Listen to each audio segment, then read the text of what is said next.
Now it does look live on my side. Oh, we're here anyway.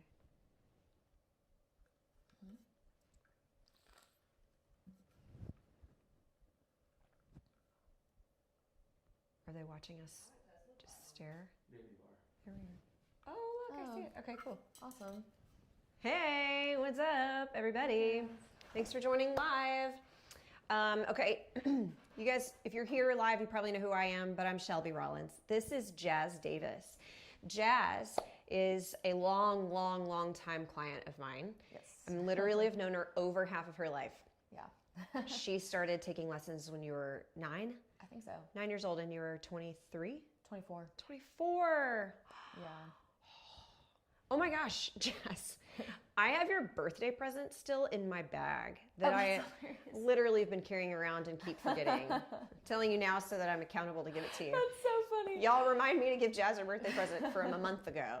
Anyway, okay, so Jazz is here to do a live voice lesson. Now, Jazz has had many lessons. There's always stuff to be able to work on, but it's fun to get to work with somebody who's super experienced in a lot of these coordinations because she'll be able to demonstrate things really well and troubleshoot some stuff quickly. I'm excited to do this, and I'm gonna kind of keep my eyeballs over here on my computer where I can see comments, and they're gonna show up. Are they gonna show up here, Carlos? It should be. Yeah? Okay. I don't know where I'll see that exact. Oh, I see it. It'll be over on the side. Looking forward to the live stream. We're here and you see me. Good. Hi, Jazz. Oh, Lisa. Lisa, I actually never say her last name out loud. Arredondo. Oh, yes.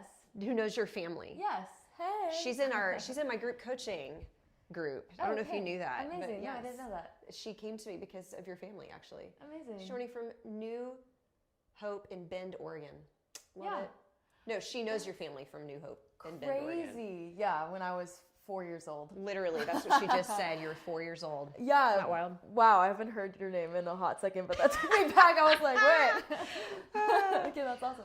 Okay, so here's the thing that we're going to do today before we jump in. I am going to be doing more of these live lessons on YouTube because there's so much that you can learn by watching somebody else's experience. Carlos, question for you. Am I looking at the phone or the camera? The camera. Okay. I'm asking Carlos because he knows these things. He's sitting back there. You can't see him. Okay. There's a lot that you can learn by watching somebody else's experience. It's like learning through osmosis because you will see your own challenges reflected in who you're watching. And so it's a big added value, especially when someone can't maybe afford private lessons or even group lessons. This is a really awesome option. So I'm going to be doing a lot more on YouTube in general, but I'm excited to start. And the way I'm kicking this off, because this is the first time I've ever gone live on my YouTube channel, I've done it on other channels, is I'm going to give away the next opportunity to do a live YouTube lesson. And we are able to do that even long distance. So you actually don't have to be in person, but if you are local, that's awesome too. So these are the criteria for entering into this contest, if you will. Amazing. Is to subscribe to my YouTube channel. Okay, so subscribe because I'll check. And then it's also to leave a comment somewhere at some point like, hello, I am here on this live stream. Leave a comment. And then the third thing is that you have to be a customer of some sort of any of my products. So that could have been you have bought something from me anywhere in the history of time since I've started selling anything on my website.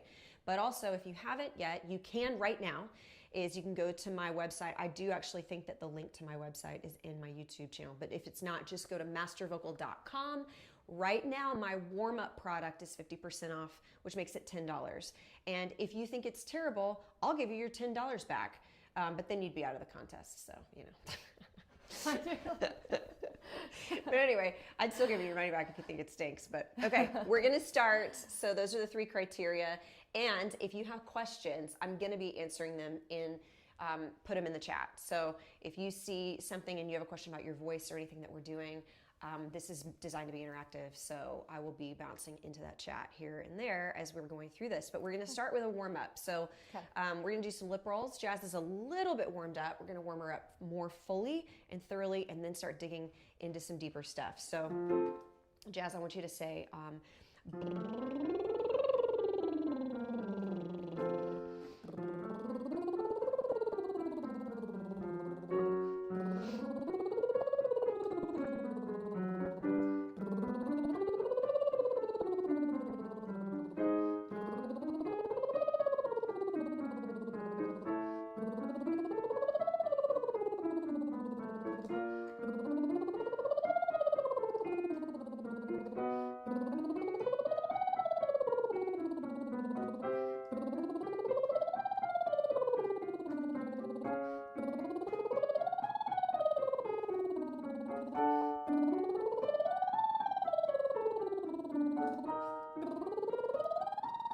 fun fact, as Jazz sings these lip rolls, when I met Jazz when she was 9, it was on Skype, back when I used Skype for online lessons. And she'd show up every single week and sing all these crazy exercises with amazing focus. My 9-year-old would not probably do that. He'd be out after about 5 minutes. But anyway, she sat there so patiently and did all these exercises. And I was vocalizing her as we went. I'll let you take a little rest here for a second. We're at the F sharp. What is the F sharp 90? 1, 2, 3, 4, 5, 6. Okay, so super high. And we're really close to the double high C. Well, I can get to my double high C, okay? Which, I mean, I'm not trying to brag, but it's actually somewhat impressive when it comes to range, but it's also just because my chords are naturally thin and they have ease in coming together. So Jazz, I was like way up here vocalizing her, and then she just kept going because she had so much release. I was like, whoa, okay, keep going. And she literally went all the way up to G or A right before the top of the piano. I was like, I'm about to run out of the piano notes. I don't know how to keep going. Never heard anybody sing that high. And still to this day, no one has ever gotten higher than you. That's so funny. Yeah. I haven't tried in a long time. Well, and it kind of can come and go. Yeah. For you, we've had, I've seen it where your voice drops out and then comes back. And it still does that. Mm-hmm. Yeah. And that's okay. I don't know. You don't always have to keep it for life, but it was a pretty cool party trick. Yeah. Try a few more. Let's just see what happens. Ready? I'm gonna skip a few as we go. Now, don't add pressure as you go. Just let it be, because the best way to get those higher notes is when you back off. Yeah. So it'll disappear, but if you've backed off and you're not pressing into it, it still might come back, because it has to have less in order to vibrate up there. Here we go. Keep going. Yeah, keep it chill. Don't worry about it. That was actually better. Yeah. Okay, do that one again. Remember, don't lean in. Just like you expect it to come. Okay. Right.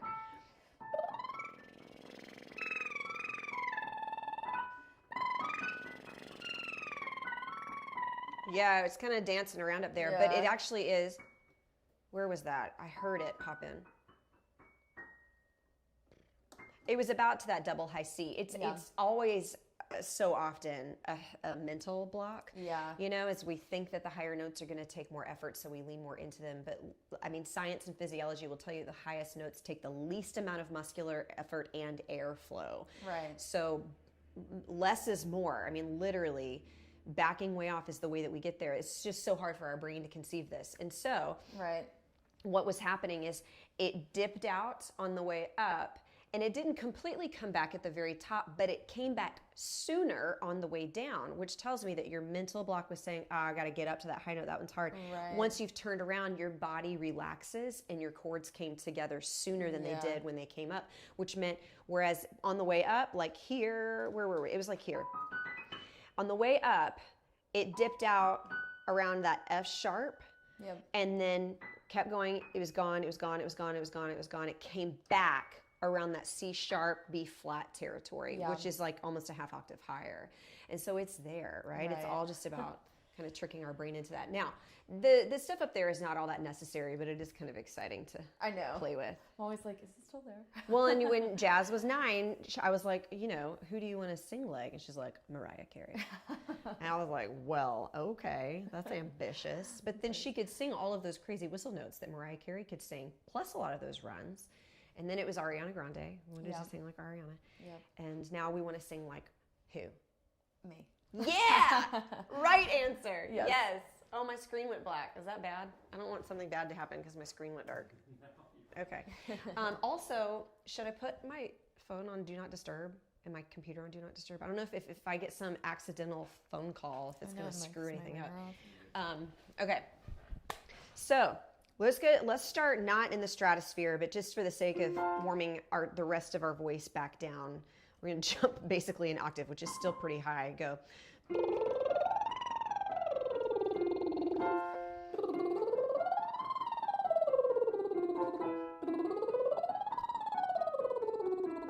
Notice Jazz has really, really great airflow to chord closure ratio. By that I mean you don't hear a lot of air. You don't hear a lot of texture of air. A lot of shh leaking out. One of the top mistakes I see in lip rolls is this sound that's like a... It's just filled with air texture. And what that basically means is your chords are not getting a lot of clean closure. So they're having to work harder to manage more airflow, so they're going to have to muscle up a little bit more, and then ironically still not getting the seal that they really need in order to make this easy. And I'm all about taking the path of least resistance when it comes to warming up the voice. See how little you can do and get away with it. And hers are super clean. It's that sound. You hear the lip roll sound, but you don't hear where it's really, really breathy and textured. And one of the easiest ways to troubleshoot that is to just think about singing and holding your breath at the same time. So if I'm not thinking about pushing the air out, because somewhere somebody told me to sing with diaphragmatic support, and that made me go, right? And there, you ironically don't have any when you do that. Instead, hold the breath back. Think about resisting the exhale somewhat. You get a lot more of a clean sound that's connected as well. So let's get into some head voice and chest voice warm-ups. Start with your head. Say, wee, wee, wee, wee, wee, wee, wee. Wee, wee, wee, wee, wee, wee, wee. Wee, wee, wee, wee, wee, wee, wee.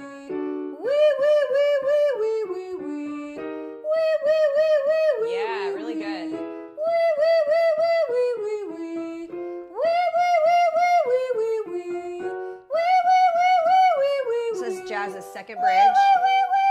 Sorry, I played that wrong. This is what I was when I talk and play at the same time. Do it again. Now she's out of that bridge and about to go into her third bridge. And it feels different, doesn't it? Totally. Yes. What do you feel there? That's an A. Right. It wants to like kind of, I need to like go more forward to like make it happen. Yeah, it has to dump some weight off essentially.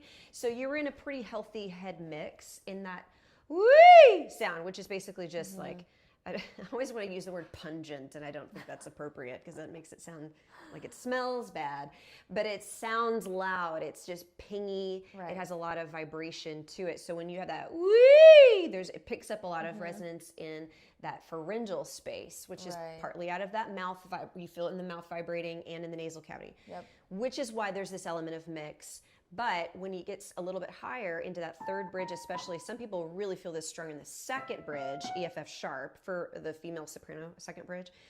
But the third one, A, B flat, B, is the whistle bridge. And that's where, I mean, physically, the chords have to thin out. And so if we're still in a denser amount of presence, even sonically, then you can assume that there's a denser amount of musculature attached to that as well. So the chords are just kind of saying, because it'll feel like it's almost hitting a ceiling, right? And it has to do something different to get through there. That doesn't mean you have to do a whole lot of manipulation. It means you have to allow it to lighten up. Right. So go, whoa, whoa, whoa, whoa, whoa, whoa, whoa.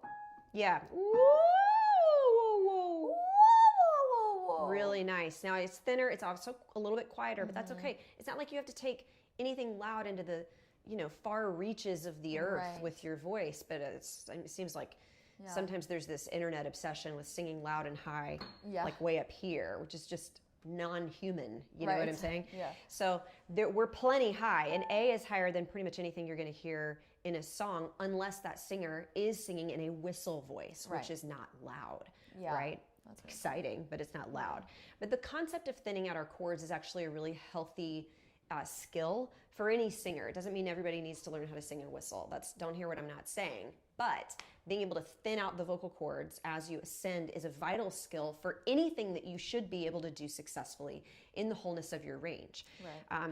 And I can unpack that another time. But I love what you're doing there. Let's come back down, go, woo. We're going to change the scale, right? So we're going to go, woo, woo, woo, woo, woo, woo, woo, which is a very light, thinner head voice kind of coordination. Put a little bit of that cry behind it. Good, because it just makes it a little bit more releasing. Good. Good. It almost feels like threading the needle when you're up there. You know, it's like, I like to describe it like you're slipping through a crack in the wall when you have to thin out that much. And you can have that thinness anywhere in your range, but especially at the top. 2 more.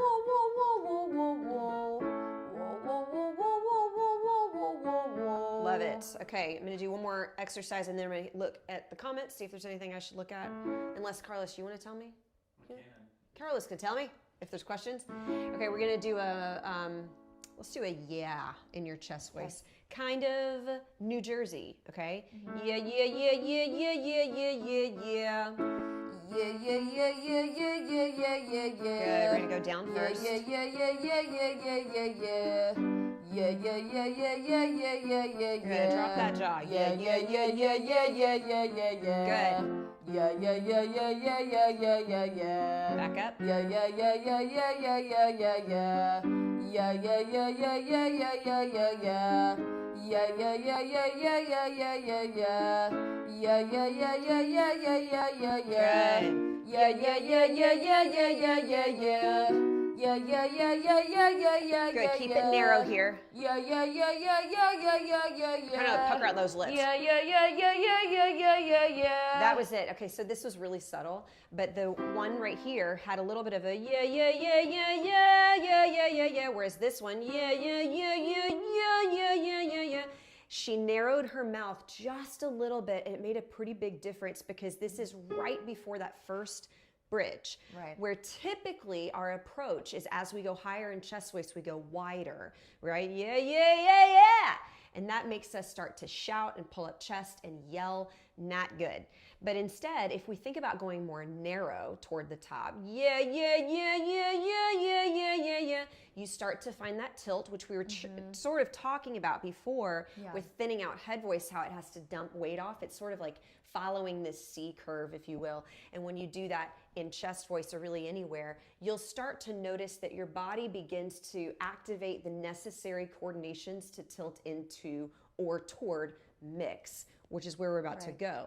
And this is important because if we always wait until, you know, the 11th hour to turn on mix, because that's our assumption is that it's this higher register grouping of notes or it's that middle section of the voice, then a lot of times we, understandably so if we're thinking about it that way, will just wait to just sort of gear shift. So maybe you can get into the mix, but it might sound like this.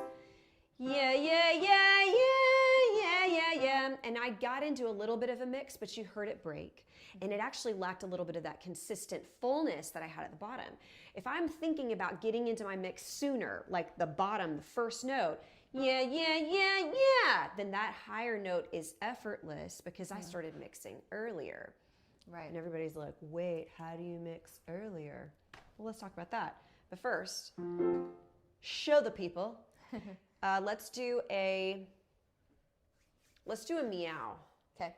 Say meow, meow, meow, meow. Meow, meow, meow, meow. Really nice. Meow, meow, meow, meow. Meow, meow, meow, meow. See how like consistent and connected that is. So I'm gonna do a meow, meow, meow, meow, meow, meow, meow. Real simple arpeggio here. You ready? Meow, meow, meow, meow, meow, meow, meow. Good. Meow, meow, meow, meow, meow, meow, meow. Meow, meow, meow, meow, meow, meow, meow. Meow, meow, meow, meow, meow, meow, meow. See how connected it Meow, is. meow, meow, meow, meow, meow, meow. Every note sounds the Meow, same. meow, meow, meow, meow, meow, meow. Yeah, keep that ugly. Meow, meow, meow, meow, meow, meow, meow. Great. Meow, meow, meow, meow, meow, meow, meow. 2 more. Meow, meow, meow, meow, meow, meow, meow. Last one. Meow, meow, meow, meow, meow, meow, meow. Now what she's doing there so brilliantly is activating a lot of pharyngeal resonance, which is your nasal resonator, it's your primary mixed voice resonator, but all the notes sound the same, meaning she's not waiting until she gets high to sing in a mix. She's not waiting until she's high in pitch to start activating pharyngeal.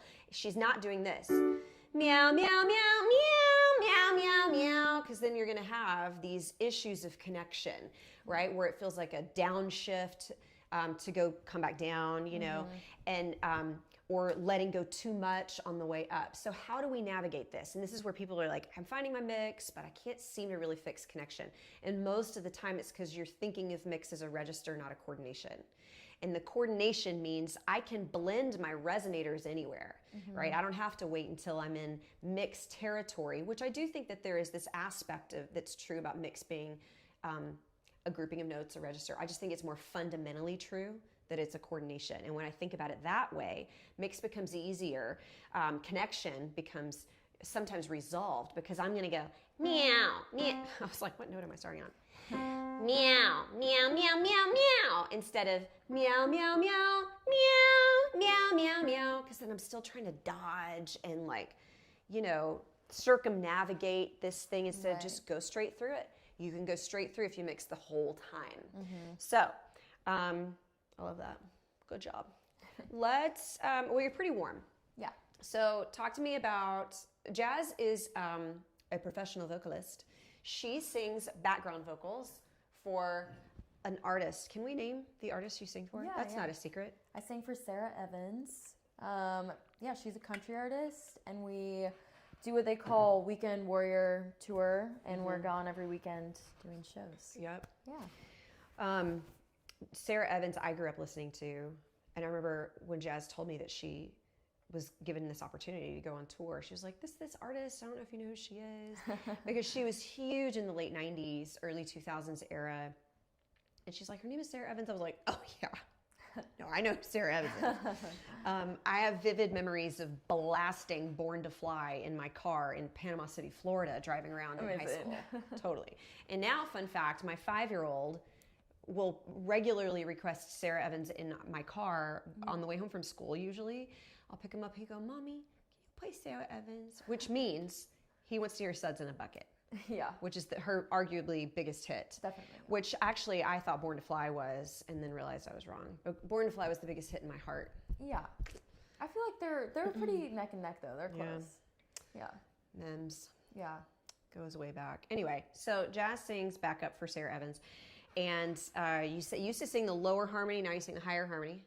And Sarah is a pretty rangy vocalist herself. Yeah. So the lower harms were easier, right, Yeah. to do. It was kind of like you just roll out of bed and do those. For sure. Not that the songs aren't challenging, but the higher harmonies are up there. They are. So how has that affected your voice and how you have to take care of it? Yeah. I think, well, naturally, I think I want to do the higher parts just because You have so much high more end. soprano. Yes. But it's definitely interesting to sing them like and kind of deciding between doing it mixed or doing it really light. And also blending has been interesting because I think it's a lot easier to blend the lower harmonies. I kind of agree, but I do think that kind of depends on the style of music that you're blending with and the singer themselves and what their strengths are. Yeah, for But sure. you can do either. You've got the breathy, light, or clean and light head voice. You've also got the higher mixed voice. Yeah. So I guess it might depend on the song or the moment of the song. Right, definitely. No, What's it asked does. of you. Yeah. But it means you probably have to be super thoroughly warmed up so that you can do all of it. Yeah, for sure. Because there's moments too where I'm still singing a part that I used to sing and I'm really low. And then she has on the one song, she has me singing like a whistle note basically. Oh, really? Yeah. Ooh. Which is... That's up there. All right. So, well, and then, okay, here's the thing. So Jazz sings these backup backup parts, for Sarah, but then you're also an artist yourself. And what would you classify your music as, genre-wise? Probably just pop. Pop. Yeah. Sometimes pop R&B, but mostly just pop. But she's the artist. She's also the songwriter. She's also the producer, people. She produces all of her own stuff, which is super cool. Yeah. You've got a couple new songs out now. I do, yeah. You've been regularly releasing singles over the last year or two. Yeah. Yeah. And That's been fun. you write songs that are hard. Yeah. Is that the producer in you? I don't know. Like, where do you think that comes from? I don't know. I think it's because I can do as many takes as I want and like Melodyne and Autotune exist. And I'm just like, this will sound good because I like the melody. And if I hear it in my head, I'm like, I can probably do it. It's not like a crazy run. So now, but then if you have to sing them live. Right. That's a different That can story. be challenging. So what's top of mind for you right now in terms of something that's hard to sing live? Probably my new song, Angel. Angel. I love that song. Thanks. Y'all go stream it. Jazz Davis. Go find her on Spotify or wherever you like to listen to music, Apple Music. Angel's got a super cool melody. I love that one. Yeah, but it's tough to sing. Yeah. And the verses are super wordy, so it's like, And I think if I play it, then YouTube might slap me on the wrist. Right. So I'm not going to play it. Okay. But y'all should go play it later on. But the song, dun, da, da, da, da, da, da, da, I think that's the key because we were listening to it a little earlier. Yeah. So, but is it the verses though that you said were challenging? Because they're super wordy. Can be, yeah. The verses, the bridge, pretty much. Let's start with the verse. Okay, yeah. Let's play with that for just a minute. Take me there. How does it start? I'm trying to remember the verse. I'm gonna mess up the key, but it made me fragile, trying to stay delicate. I think you're right because that's. I think that's the right key. Da, da, da, da. Do you know what key the song is in? Nope. Songwriter, producer doesn't know this is the key. I play it. B flat minor. B flat minor. Carlos just told me. Perfect. Yeah. There you go. You were right. You were spot on. Okay, so sing me the chorus. Da, da, da, da, da, as you would. So full performance mode here. Okay. It made me fragile, trying to stay delicate, never unravel, but turns out I was fracturing. Went to the river and fought against the current. Didn't know what to do when I started drowning in it. What happens when you spike a surely tempo? One little drop is almost detrimental. Swore it off, now it's what I resemble. Oh. Nice. So that was pretty good. Yeah. Also, I love your tone. I always have. So it's just enjoyable to listen to. But what felt hard just that moment now? Honestly, it didn't feel too bad, but I think sometimes like the pitch accuracy can be difficult in the moment because it's just like really fast and I'm just kind of like, you know. Yeah. You know, one thing that I think will help with, because you mentioned before that sometimes having enough air, because it's very wordy, becomes a problem.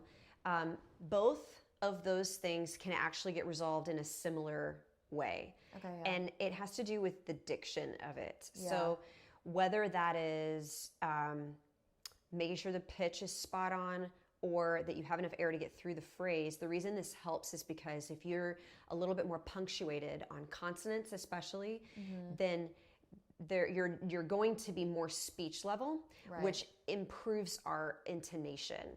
A lot of times when we're hyper focused on pitch, then we're going to sing too tonal. It's actually more vowel to vowel.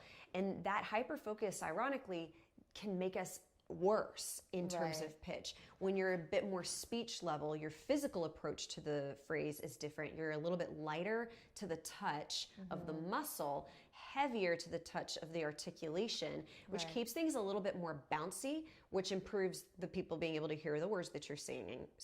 Yep. The intonation is improved mostly because you're not as thoughtful about it. And the reality is and this is a note that I try to tell all of my students, and everywhere I want to preach this to the world, is you are better at pitch than you think that you are. Everybody's like, I need to work on my intonation, I sing flat. And I'm like, well, it is likely that your ear is not the problem.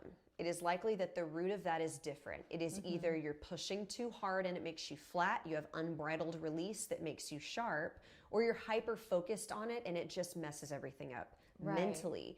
But when you're able to think of this more conversationally, what is the first line of this? Da, da, da, da. It made me fragile. It made me fragile. What comes after that? Trying to stay delicate. That's a big jump. Trying to stay delicate.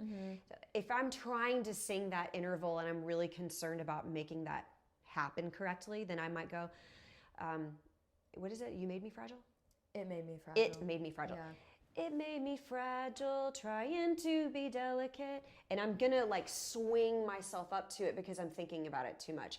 If I'm more, it made me fragile, trying to be delicate. And I don't even know if I'm saying the words right, but I'm gonna be lighter on the touch to it, but there's less time in the vowel, less tonality, more punctuated with the words, the consonants. So again, this helps the intonation.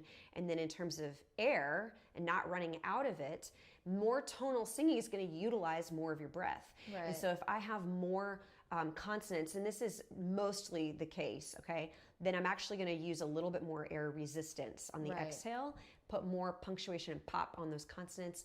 I'll have actually more air to last me longer. Yeah. Wrap it for me, okay? Okay. So, and really get into it, okay? Do this for the people.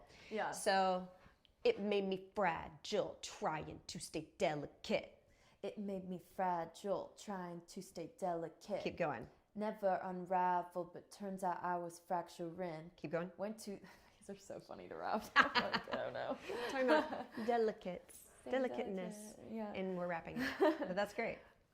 Went to the river and fought against the current. Didn't know what to do when I started drowning in it. Good. Most of the time, whenever I have anybody rap stuff, they don't run out of air.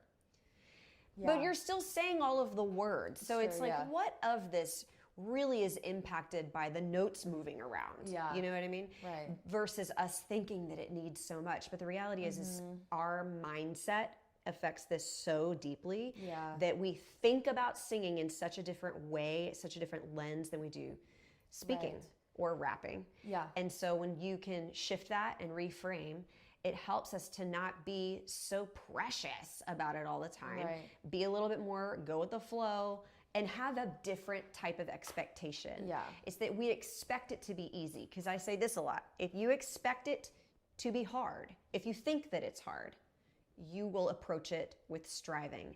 But if you know that it is easy, you will approach it with authority. Right. And it's physically easier. And it's literally because like your whole body, if you feel like this is difficult, so I got to work hard, your mind's going that note or this phrase, then your whole body will corroborate together to support that limiting belief. Right. Right. Literally your body is going to go, oh, if it's hard, that means we got to pony up, do the work, right? And then you're exerting more effort and striving. But if if your brain knows that's easy for me to do, your body is at rest, you're more relaxed. Yeah. And I think everybody can agree it's better to be relaxed when you sing. Right. Right. Okay, so let's come back to that verse, and we're going to rap and then we're going to sing, and we're going to rap and then we're going to sing. So it made me fragile, trying to stay delicate. It made me fragile, trying to stay. And you can keep this as like extra as much as you want. Okay. Yeah.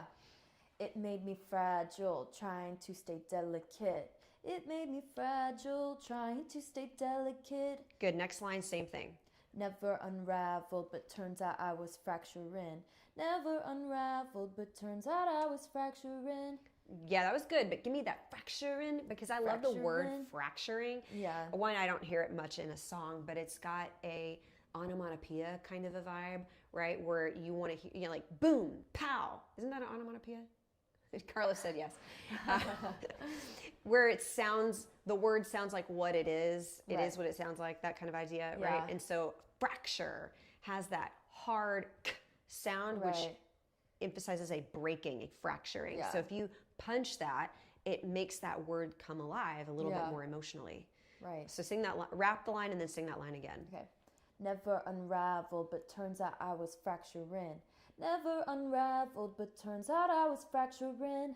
That was better, but even more fracturing. Like, give me that. Hit those consonants nice and strong. Turns out I was fracturing. Even more. Turns out I was fracturing. Yeah, here's the thing. You can always scale it back, right? But you want to go too far, because rarely will we inch our way into just enough. We usually need to swing the pendulum into the land of too much. Yeah. And then honestly, when you perform, you're naturally going to scale that back. Yeah. Right? So, turns out I was fracturing. Is that extra? Yes, it is. But the reality is when I get up on stage and I'm moving, right, you're sitting down. So when you're in the energy of the song, but you've practiced it more like that, then the momentum of all of that, adrenaline and just motion, moving around on stage, holding a microphone or whatever, you're going to tame it a little bit, but also have the energy behind it. The reality is you have to practice the way you will perform. I learned that the hard way in theater school in college, where I was not practicing the way that I should perform. I would like practice in my closet, so no one could hear me, and I would like whisper my lines. And in my mind, I was like winning Tony Awards. Okay, it was awesome. And then I actually would get to class, and my performance was this big because my body wasn't used to doing it. No, you know what I mean? Yeah. Okay, what comes after this line? I was fracturing, went to the river and fought against the current. Didn't know what to do. So rap the river line. Went to the river Give me some and feeling. fought against the current. Didn't know what to do when I started drowning in it. Yeah. Okay. Now we're drowning. Yeah. This is dramatic. It's really dramatic. Okay. So now put that kind of energy into the sung version. So it's not about being pretty. It's about communicating. Went to the river and fought against the current. Didn't know what to do when I started drowning in it. Way different. Yeah. Like so different. And here's the thing, you didn't lose the prettiness of your tone. Yeah. And I see this a lot, whether it's pitch is one big one, and then the other one is just sort of like the loveliness, especially for girls, for women, the prettiness of our tone. It's sometimes the only thing we feel like we've got going for us, and so we don't want to compromise that. But when you can lean more into the communication, whether it's that this element of that we're working on now, those things don't go away because you're already a good singer with organically a good tone, organically a good ear. You have permission to take those two things and put them on the back burner of your mind so that you can increase your mental capacity to think about something else, like artistry, communication of a song. Those things don't get left behind. They're innate in you. And the reality is for somebody like you, for most people out there, singing in tune and singing pretty is way too low of a bar for you to aim for. Yeah. You're naturally that way. If you make that the end all be all, then man, you're leaving so much on the table. The bar gets raised. You're good. You're better than that. You don't have to work hard for it. You know what I'm saying? Like you can match pitch in your sleep. So we don't have to work on that. What if, some people might get mad when I say that, you don't have to work on pitch. Like I said, don't hear what I'm not saying. But when you have a good ear, a lot of times hyper-focusing on things like pitch and prettiness actually self-sabotage your pitch and your prettiness. Yeah. Think about something else. Those things are going to stay with you. Yeah. Okay. The bridge. Yeah. Actually, before we do that though, I want to see. Is there anything I need to be looking at, Carlos? There's questions for sure. Okay, I want to see them. Liz has a question. Liz, I see Liz. I'm looking for the question. Past the C6 and then also Okay. B5 and postpartum. With Postpartum lip rolls. voice. Postpartum voice. I know Liz. Liz just had a baby.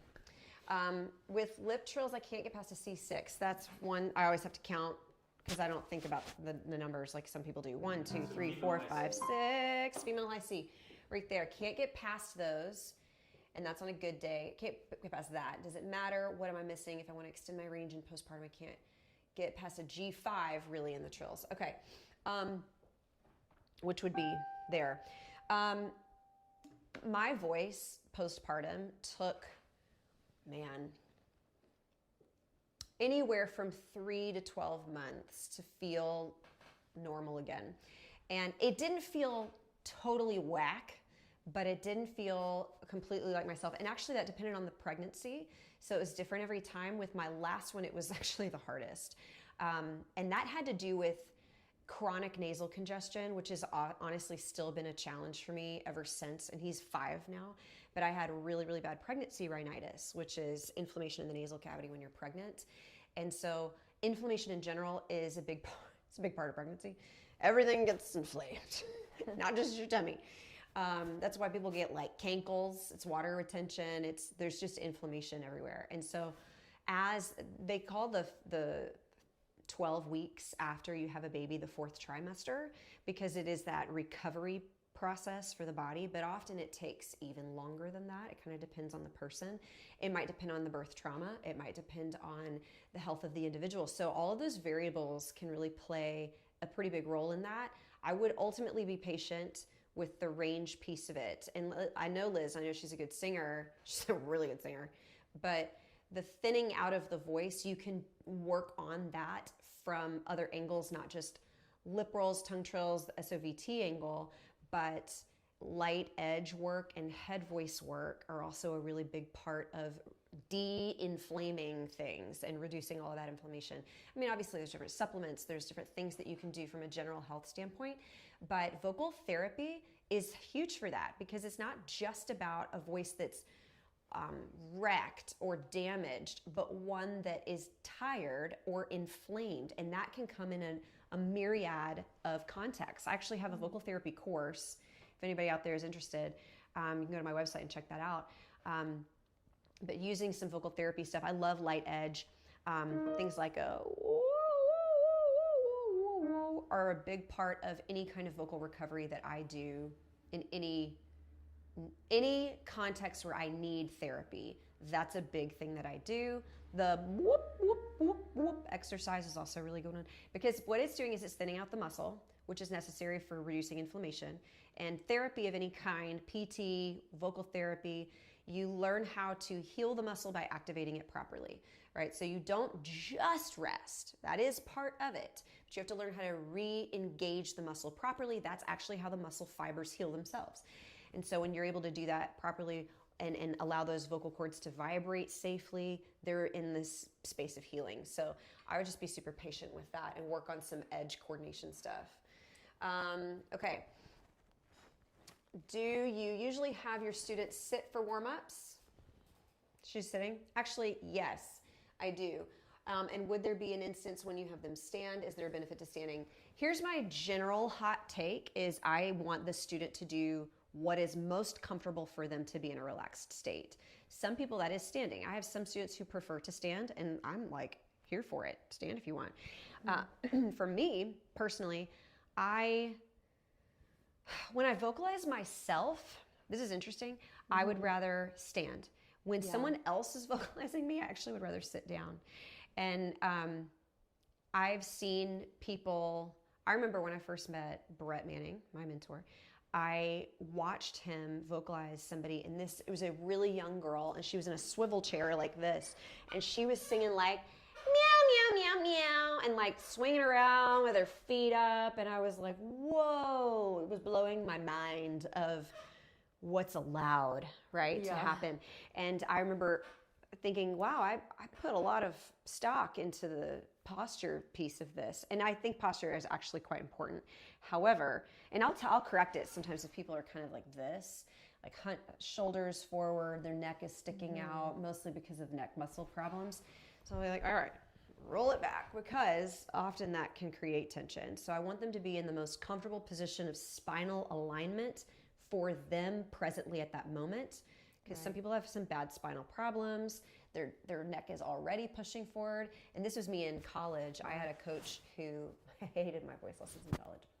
Hated them. Sorry if you're watching, voice coach from college whose name I don't remember.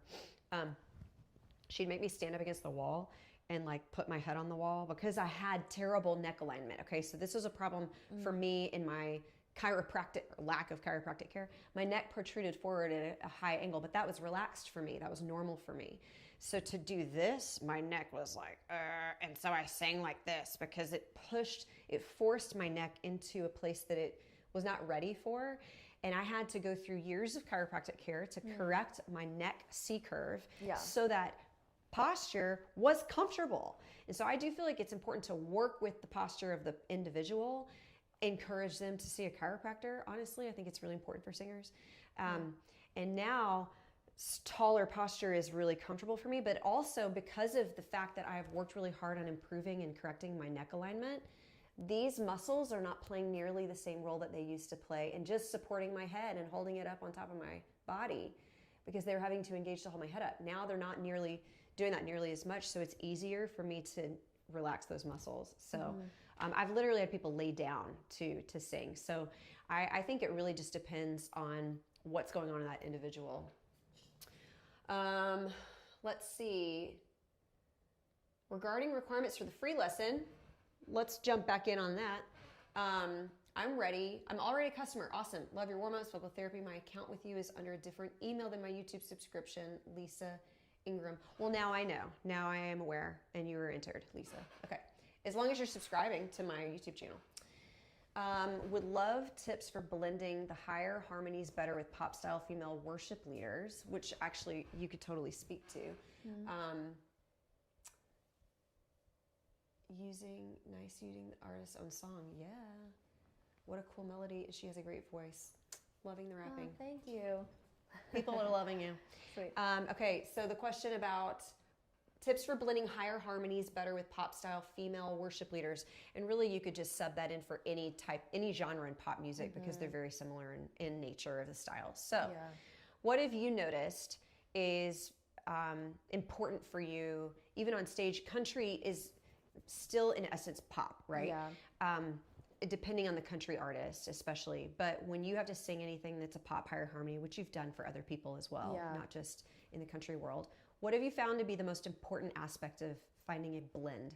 Yeah, I think something important is like not singing notes longer than the lead is singing the notes, or like just trying to match when they're singing the words, because blend is like, my voice especially can be like, I really lean into the pharyngeal resonators, so I think my voice can be really harsh, which maybe works with the country vocal, but like somebody who has a lighter voice that you're working with, like I try to like match my volume and my tone to them, instead of just like expecting it to sound good, because I feel like the higher harmony is the one that's going to sound really shocking when it's wrong. I think that's fair. That frequency just rings differently. And you're touching on a couple things. One is more of the phrasing style, and then the other one is a little bit more of the tonality of the voice, right? So the phrasing one, I actually think sometimes people forget about. I love to think about duos or trios or whatever of singers who are really good at this. Excuse me. I should have burped. Come on. Real life. Okay. So I coach Johnny Swim. They're a really amazing husband and wife pop duo. If you have never heard of them, you should. Please go look them up. You will thank me later. But anyway, they have very different voices. Abner and Amanda is the husband and the wife. Abner's voice is clean, biting, mix, pingy, okay? And he can add texture. Amanda's voice is texture for days. It's so sultry. She can do a lot of different things with her voice as well, but they're very different. It's more that clean versus textured type of tonalities, but their blend is insane. And one of the reasons is because it's multifactorial, but one of the reasons they're so good at blending is they match the flow of phrasing so brilliantly with one another. The way, like you said, don't hold a note longer than the artist is, right? It's not extending, but it's also moving with the nature of, whether it's a scoop on a note bend in the right direction, the way the crescendo and the decrescendo happens, the texture changes of the shape, and the way a diphthong goes throughout the word. So like say you're holding out the word save me, okay? And the artist is going save me, but you're the BGV and you're going save me. Well, that I held out the A and I didn't close it to the A like the artist demonstration. Save me instead of save me, right? Versus save me. I moved the note, but I didn't change the vowel. And that will clash. That will actually prevent a good blend. So it's nuance. It's a lot of that kind of stuff. The other thing you said had to do with texture. You're more pingy in that pharyngeal. Being mindful of that with a singer. Jazz also has insane head voice texture. So the song that we were working on, her song Angel, when you go listen to it, you'll hear that. Sing the da da da da da da da da, that part. And now it feels like my wings are tangled. The lights flickering in my halo. Fly too high and find out that it's fatal. Don't know if I got what it takes to be an angel. Love that. It's so angelic, right? it matches the vibe of the song so brilliantly and the writing. But that sound, that texture there is a really great tool for being able to blend with whoever you might be singing with. Maybe they're singing a little bit lighter handed. You know, knowing the artist, so to kind of land the plane, the artist that you're matching, if you're singing BGVs, knowing their voice, studying their voice is important so that you can bend to them a little bit. There's so many other things that I could talk about, like your monitors, the way you're hearing yourself, hearing the artist. Do you have in-ears? Do you have wedges? What are you asking your sound engineer for? And I'm not going to touch on that today. But when it comes to that, I think it actually highlights the importance of good vocal training, because if you have a good grip on multiple coordinations, then you have that tool in the toolbox to be like, oh, they're a little bit more compressed, so I'm going to add more cry to my vocal. Right. Or they're a little bit more breathy, so I'm going to back way off of that. And if you have that skill, then you can be a brilliant BGV, which is actually why BGV singers are some of the best vocalists on the planet. Yeah. Like, you'll hear the main artists and you'd be like, oh my gosh, they're incredible. What if you heard their BGV? You'd be so blown away. Those people have such insane skill, and that's why they do. they get paid to do that job. They probably should get paid more. Yeah, please. That's a good question. Any other questions?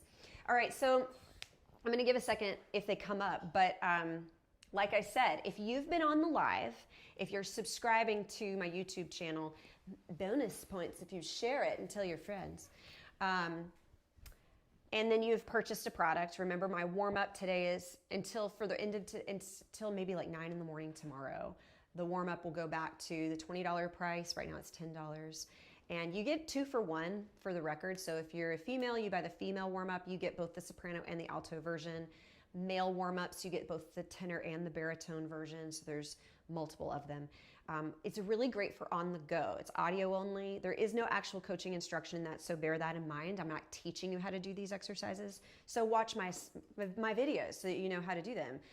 You got a leg up after listening to me coach Jazz through some of those exercises earlier. But those are great for on the go. It's like a 15-minute warm-up. Takes me about 15 minutes to go through it. I do it on my treadmill all the time because I like to do that. Builds great stamina and endurance for stage singing. But you can actually download an app to get instant access. It's kind of like when you open Instagram and you're always logged in. You just open it and it appears. Right. That's kind of like when you download the app that hosts my courses. It's just right there. You're always there. So you don't have to log in all the time. But when you get it, you can just go through those exercises. A lot of people do them in their car. So it's a really great, easy tool to be able to use. It's $10. So I'm going to be checking to see who ticks all 3 of those boxes. Commenting on the live so I knew you were here. Subscribe to my channel and have purchased something in the history of time. And then you're entered into the contest to win a free lesson. And that free lesson with me might look like this, might look a little bit different. It really depends on you and what your needs are, because I'm catering to what you want in that. I don't have to know anything really unless you want me to know about your voice. I might ask you 1 or 2 questions before, but we're just going to target whatever you want to work on, and it's going to be on my next live. So if you want to be able to do that and show the world how awesome you are, then subscribe and do all that stuff. Okay, I'm going to see if there's any other questions. Excellent tips. You're welcome. Oh, I'm so glad that you guys liked this. I think it's so helpful as a coach when I get to watch and observe other sessions. I learn a lot in those experiences, and I think for my own voice, I'm learning stuff because, again, you're seeing something mirrored in somebody else that may not actually come to your mind until it is sort of activated by observing something. Yeah. And then you're going, oh my gosh, I totally relate to that. Obviously, we see this happen all the time in life in general, but I'm going to be doing so much more of this. I'm going to be doing so many more lives, but also just lots of content here on the YouTubes. I'm going to start doubling down, so stick around. And with that, thank you so much for being here on our little live video. Thanks for having me. Thanks, Jazz. So fun.